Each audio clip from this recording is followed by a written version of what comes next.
Every time you take a loss, it feels like your entire life is being set back. And that's exactly why you keep blowing up. It's not because you don't know your rules. It's because somewhere underneath all that, you genuinely believe that trading is the only thing between you and being able to love and enjoy your life. I want to show you why that belief is the problem, where it exactly comes from, and what changes once you can actually see it clearly. I want to offer you guys a perspective on making it. Okay. What if you already made it? What if you already made it now? So think of it this way. Let's define made it. What does it mean to have made it? I'm about to melt your guys' brains. Why do these things mean that you made it? With proof of profitability and traveling the world being dope and accomplishing something on your own terms, when you were born, did you need to be a profitable day trader or to accomplish something to feel good, to be content with your life? Did you come out of the womb saying, Mom, buy me 5 Top Step evals? Of course, you did not come out of the womb thinking that. And as a 5-year-old and as a 10-year-old, you were not thinking, I need to pass my funded. I need to get 10K in payouts. Believing that you need the financial security or the materialism in order to feel like you made it. It's a learned belief based on the conditioning you've experienced as you've grown. All materialism ultimately stems from conditioned beliefs based on your experiences in society where you've been conditioned to believe that what you have as what you have right now is not enough. And then you're getting shown people who have way more constantly with social media. You're getting hit with advertising for things that you lack. So we've been conditioned to believe that in order for us to feel like we made it, we have to hit some level of financial security and financial freedom. Now, you don't have to deny and lie to yourself about the fact that you want to be financially free, right? That would be just bullshit. Every single one of us wants that, and for good reason. It's the nature of the way that today's society is structured, that money is an extremely integral part. Aside from the materialism, it also creates a ton of freedom with your time. It helps out with taking care of your loved ones, with taking care of people you care about, right? So you don't have to sit here and pretend that you don't care about these things. They're totally valid. Traveling the world, dopest shit ever, right? Having a dope ass car, having a full-time income from trading, accomplishments, being able to say, oh, I made it. I became a full-time trader when 90 whatever percent of people fail, right? You don't have to lie to yourself about the fact that you want those things. And so the thing is, this is where we tie it together and shit gets crazy, all right? This is where I'm going to melt your brain. For one, when it comes to financial freedom and the materialistic stuff, why do you actually want those things? Let's peel that layer back first. If we look back, as you guys can still see in the chat, and you look across everybody's answers, what is the common denominator across all of them? Because there's one major common denominator across all of them. Every single thing that you can possibly think of that you want to change about your current circumstances, the reason that you want to change it is because in some way or another, you think having it, changing it, whatever it might be, is going to make it so you love your life. You love to be alive more, which is not the specifics of all this stuff, because the specifics just came from the conditioning of your experiences growing up, as we just talked about. This is at the core of every single thing that you want. Regardless of what it is, it's because you have the intrinsic, natural, embedded, deeply rooted desire to love life. That is all you actually want. All anybody wants. It makes perfect sense, right? Why would anyone want anything else? And when you realize that that is the only thing you actually want, is to love your life, then you pivot, all right? Because for all of this time where you've been pursuing making it, you think that making it based on whatever standard you've set for yourself, and it isn't a truth, right? What we've established as being made it, because it's different for everybody. For one person, 5K a month might be making it. For another person, they might need $100,000 a month, or they might need a Lambo, or they might need to retire their parents, right? There's no set in stone definition of what made it is, because making it in regards to materialism and external success is an entirely learned and conditioned belief based on whatever you've been conditioned to feel and believe with the experiences you've had around money and socially growing up. So with that in mind, you pull back the layer, you realize my definition of having made it is bullshit, right? I've created, or it's been created and installed in me just based on the experiences I've had, what I've been exposed to in media, what I've been operating as this whole time. When in reality, all I actually want is to love my life. The next huge foundational truth, something to put on the back burner until I sum it all together for the big point, but you're not your thoughts and your emotions. Your thoughts and your emotions are biological responses to the experiences you're having. You don't think thoughts. Even if you can consciously, intentionally think a thought, for the most part, thoughts just come and go, right? Emotions come and go. Everything in your life could be going absolutely perfectly, and sometimes you're going to feel like shit. Everything can be going awful, and sometimes you're going to feel great. You can look at other people, to use them as examples, where you see these guys who are incredibly rich. It feels like they have absolutely everything you could ever dream of, and they're super depressed or kill themselves. In our minds, it can be like, how would this guy be so depressed? Or you see people win the lottery. They win the lottery and then they blow it all. And it's like, how could this guy be such an idiot? And then you also see homeless people who are having a great time sometimes, or people who have shit really going wrong having a great time. And it's because the nature of us as human beings, from a science perspective, is our emotions cycle. It's just the nature of reality. There's polarity in the 3D experience. There's good and bad, yin and yang. It's unavoidable. So much of the suffering comes from trying to escape the negative when it is an inevitable piece of reality. But when you realize that your thoughts and feelings aren't you, they're just your body reacting based on whatever experiences you've had, it can be easier to take a step back. So now that we've taken a step back and we realize my thoughts and my feelings aren't me, sometimes they piss me off. Sometimes I absolutely hate them. I hate the way I feel. Life is good and bad. It's just the nature of it. Nothing I can do about it. No matter how hard I try, no matter how much I've made it, there's always going to be bad things and stress being created. And after I give this last piece to the puzzle, I'll put it all together for you guys, and that's when it'll melt your brain. There is only ever, for forever, always one thing that exists as a constant from our perspective as human beings, and that is the present, right? And so you've probably heard this a billion times from other people talking psych stuff, seeing some woo-woo ass spirituality shit from people talking about, oh, you have to be mindful and you have to only focus on now. And I'm sure you've seen even good people talking about it too, with good actual lessons talking about the importance of mindfulness and the present moment. But what I think gets scraped under the rug sometimes for people when you haven't had a lot of experience of thinking from this perspective is it feels like a suggestion. You hear people like me or Patty or other people talk about the importance of the present moment. You try and focus on it, you lose your ability to for a while because it's difficult at first to start to redirect your attention, especially with how our attention spans are fried. But it feels like a suggestion, right? People are saying, oh, be present. It's a choice, right? Oh, this is sauce. This is fucking sauce, the way that I'm wording this. So people say, be present. Oh, you got to focus on your breath. Do your best to be present. Do your best to be mindful. All these different things, which makes it seem like it's a choice as to whether or not you're being present. But nope. It isn't a choice.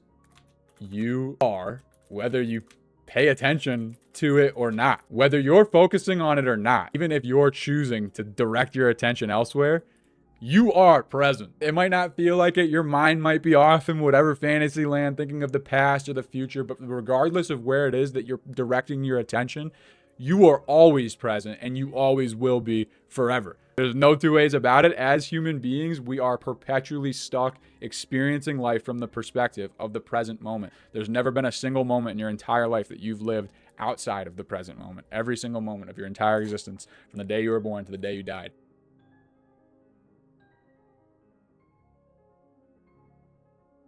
You're trying to trade because you're so desperate to make it. Make what? Make it in the way where you have these materialistic things because you're so convinced that, oh, if I have these things, then I can finally love my life. But as we established before, you weren't born needing these things to love your life. That's just a conditioned belief based on the experiences you've had through society as you've grown up, because you've been exposed to people who have more and feeling like you need more. On top of this, the present moment is the only thing that actually exists. So you know that the thoughts and feelings aren't you. You know that the positive and negative is unavoidable. You know that all you actually want is to love your life. And you know that the present moment is the only thing that exists.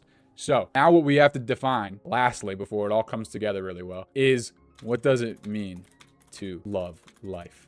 Because at first glance, you might be thinking to love life is to lie to yourself about your circumstances. Think that you need to lie and pretend that you don't want these things, or that you don't want to quit your shitty job, working a horrible job with horrible pay, thinking that you have to lie to yourself about the fact that you actually do want those things, right? You think that loving life means having that ridiculous level of false optimism where you just suppress the reality of your circumstances, pretend, everything's just all sunshine and rainbows, everything's great. But no, that's not what loving life is, bro. What loving life is just the radical acceptance and surrender to the moment as it is, because it's the only thing that exists. This sounds like a suggestion. I'm sure you've heard people say things along the lines of, oh, surrender. But the way that I'm trying to break this down for you is so that you realize that It's the only truth. It's the fundamental truth of reality, is the fact that the present moment's the only thing that exists. So it's in your best interest by a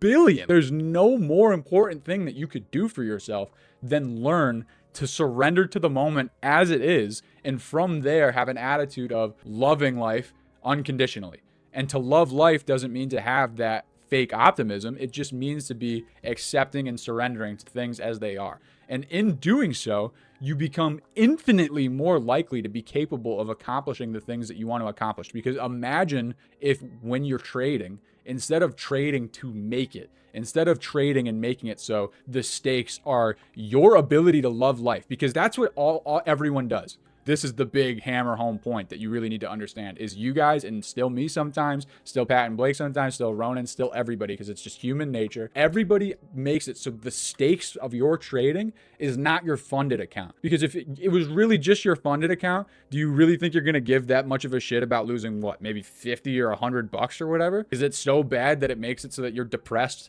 and constantly spending hours and hours watching videos, religiously trying to study and escape this moment, laying down in bed every time you take a loss, being hella upset, revenge trading, and totally betraying all of your rules that you know are the only thing that matters because of how desperate you are to escape this moment emotionally? It's because you haven't made the stakes just the trading. Because if it was just the trading, you've heard a million times from a million different dudes on social media and courses that the only thing that matters is following your rules. So if you were just trading to trade, then following your rules would be easy. It would be like if you were trying to play a video game and they gave you the most basic control to have any chance of being good at the game. Obviously, you would do it. Imagine if you were trying to play Rocket League, someone says right triggers accelerate, and you just keep pressing left trigger instead, right? You're going to suck at Rocket League. But since you're playing Rocket League for fun, naturally, you're going to press right trigger. The same thing for trading, where it's like following your rules is pressing right trigger in Rocket League. It's literally the most basic foundational requirement of having any chance to trade successfully. But why is it so hard? Because you're not just trading to trade. You're trading, and you've created subconsciously the stakes being this. The stakes of your trading are this. You genuinely, from a felt nervous system perspective, believe that the only way you can love your life is if you have all of these things that only trading can create. So now when you take losses, it's not that you're taking a step back and a little bit in drawdown. You're taking a step away from finally being able to exist, which is the fucking biggest thing ever. The literal most important thing in existence, because as we established, it's the only thing we want. We established that the only actually thing I want is to love life. So basically now, every time I take a loss in trading, I'm literally getting further away from my literal existence purpose. The literal only thing that I exist for, I'm getting set back from taking a loss on my funded. And that only happens because of the conditioned belief and believing that your thoughts and feelings that have associated these things as being what you're required to have in order to love your life exists. Now that you see it and I've laid it out for you like that, you take a step back and you realize you're believing your thoughts and your feelings that you weren't born with, that tell you that your life as it is isn't enough, that the present moment isn't enough. But as we established, the present moment is the only thing that exists. So you're continuously self-imposing this jail on yourself. You can't love life as it is until you have X. No matter what, I don't have permission to love my life as it is until I have X. So now getting X becomes the only thing that matters, right? Literally nothing else matters aside from getting X. So the way that you fix it, the way that you all spin this all together, aside from how I just laid it out, is for one, you understand that everything that I just laid out for you guys, it's not something that you have to convince yourself to believe. Because I know sometimes when you hear these radically different perspectives, it can feel like it's like, oh, that's all good and well, but I still am going to think about my fun. I'm still going to think about whatever. It's not that you have to convince yourself to think or feel a certain way, because this is just the truth.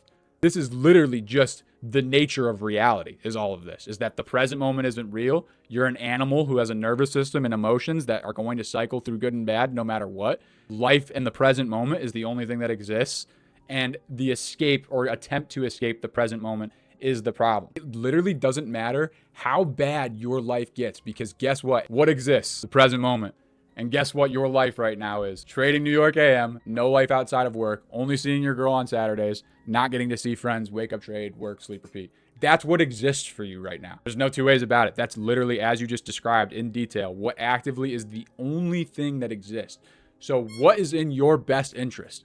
To continue to just be miserable, desperate to escape it, or to do your best to ride the roller coaster of it while redirecting your attention to recognizing that the moment is the only thing that exists. This is what's real for me right now. I know my thoughts and feelings are naturally going to be triggered by how much I hate what I'm experiencing. So I'm going to do my best just to make the most of it.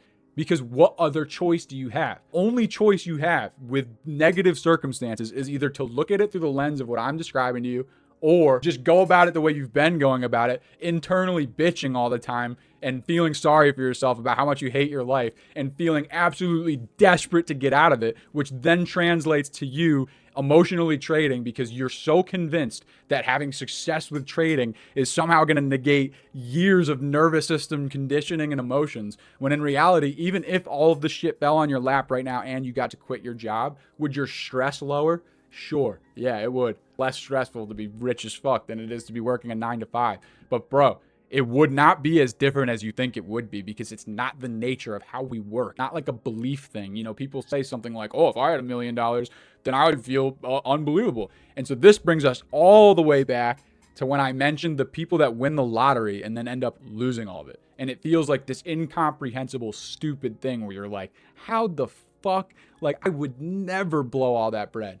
But what happens to these people, which you guys are going to understand now as I'm pulling this together too, is these people have been operating under the exact same belief that all of you guys are, where they believe having something is going to make it so that they love their life. So they've been operating under the belief, especially if they're working a 9 to 5 and they've been miserable and they're struggling to pay their bills, living check to check. They've been under the belief that if I just had infinite money, everything would be perfect. And they win the lottery. All of a sudden, all their problems are taken care of. They're way less stressed than they would have been. They can buy whatever they want. They take care of their loved ones. They got the cool car, the cool house, whatever. But then what happens? Biologically, as human beings, our brains are designed for a survival instinct to normalize the experiences we're having. So our brains will retrace to equilibrium the same way a trade, you look at it from a trading perspective. Our brains will literally retrace to equilibrium, to where no matter how fucking sick your life got, it would feel normal very soon after. And so what happens to these people who win the lottery is all of a sudden they go back to feeling, a week or two or however long, to exactly how they felt before they won the lottery, because we're human beings. Our nervous systems and our emotions are from years of conditioning. Like, don't just change just because something outside of us changes. Like, that's not how our bodies work from a survival perspective. Okay. Now they are back to equilibrium and they're thinking, well, what's wrong with me? Like, why do I all of a sudden feel super stressed again, even though I just won $10 million? Why do I feel the way that I used to feel? So then they start chasing the feeling of feeling better again. They start chasing that feeling of when they won the lottery initially. They start buying hella unnecessary shit. And before you know it, the money's gone because they're chasing this feeling because they are operating under the belief that the ability to love their life somehow rests outside them. That there's some purchase they're going to make, there's some experience they're going to have with traveling the world, some materialistic thing, some relationship. There's something out there that will finally make me feel good permanently. But it doesn't exist because it's not how we work from a biological perspective. And so the belief that the trading stuff specifically is going to have that same impact, you're falling under the same illusion that makes it so that people win the lottery and then blow all of it. Because nothing outside of you is ever going to give you the permanent certainty and fulfillment that you're seeking, because it doesn't exist. It's just not the nature of how we work as human beings. There's always going to be good and bad. There's always going to be it. It's just inevitable. It's just part of the life. If you want to get out of the cycle of feeling negative shit, your only way out is dying. Like, it's the only way. But why would you even want to when you know that experiencing that negative shit is what opens the door for experiencing the good shit? The good shit wouldn't be all that good if it wasn't for the bad. It's a balance. It's part of the reason of the experience and the beauty of existing as a human being. Like, it's the most special experience ever that we're having. So therefore, pulling it all together, and I've said that a few times, our life purpose is to love life. The present moment's the only thing that exists. Therefore, there's literally nothing that could ever matter more than you just on a moment-to-moment basis doing your best to have a good time with it. Like, you don't have to sit there and lie if you're feeling like shit or having bad things happen. You just have to realize this is what's real. You're going through something bad. This is what's real right now. What version of you has the best chance of experiencing or getting through negative circumstances successfully, where it's like the best possible outcome? Is it the version of you who looks at it as, fuck it, man. This is life. Like I have to go through it. This is what is real right now. I'm going to do my best to manage myself as I go through it. Or is it the version of you that's thinking, oh my fucking God, my life is falling apart. Oh my God, I'm going to kill myself. What the hell? What do I do?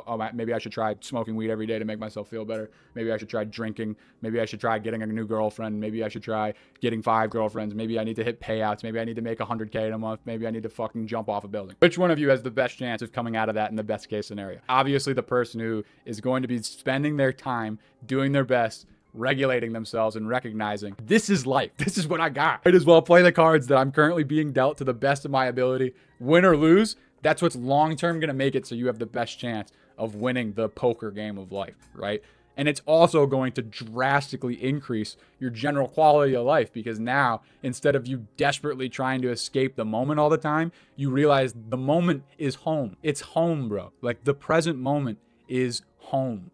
So why wouldn't you do your best to love home and make it as comfy as you can, even when shit goes wrong? It is your home for life, the present moment. So you might as well recognize my thoughts and my feelings. They go this way and that. This is where I am, and it's where I will be forever. So I might as well do my best.